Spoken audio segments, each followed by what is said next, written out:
Hi friends, ഇന്ന് പുതിനയിലിട്ട green tea ഉണ്ടാക്കാം. വിഷമില്ലാത്ത പുതിനയിലേക്ക് നമ്മൾ വീട്ടിൽ തന്നെ നട്ടു വളർത്തണം. വേരോടുകൂടി ഒരു തണ്ട് തണലുള്ള ഇളക്കമുള്ള മണ്ണിൽ നട്ടുപിടിപ്പിച്ചാൽ നന്നായി വളരും.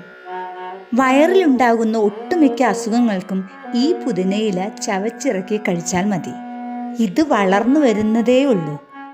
ഹൈ ആൻറ്റി ഓക്സിഡൻസ് ആയ ഗ്രീൻ ടീയുടെ കൂടെ പുതിനയില കൂടി ചേർത്താൽ പ്രതിരോധശേഷി, ഉന്മേഷം, ശരീരഭാരം കുറയൽ ഇതിനെല്ലാം വളരെയധികം പ്രയോജനപ്രദമാണ്.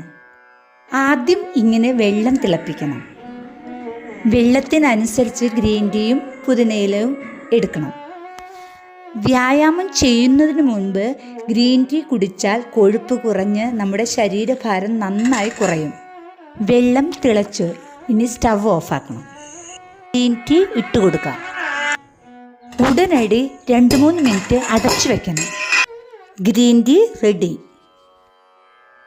രാവിലെ കോഫിക്കും ചായക്കും പകരം ഗ്രീൻ ടീ നമ്മൾ ശീലമാക്കണം. 2-3 ഗ്ലാസ് ഒരു ദിവസം നമ്മൾക്ക് കുടിക്കാം. കുട്ടികൾക്ക് ഗ്രീൻ ടീ കൊടുക്കുമ്പോൾ 1 മിനിറ്റ് മാത്രം ഗ്രീൻ ടീ ഇട്ട് വെച്ചാൽ മതി. ഓരോ ഗ്ലാസ് വീതം കൊടുക്കണം. കണ്ടോ, കറുപ്പ് നിറമുള്ള ഗ്രീൻ ടീ തിളപ്പിച്ചപ്പോൾ പച്ച നിറമായി. ഇത് ഹൈ ക്വാളിറ്റി ഗ്രീൻ ടീ ആണ്. അതുകൊണ്ടാണ് പച്ച നിറത്തിൽ കാണുന്നത്.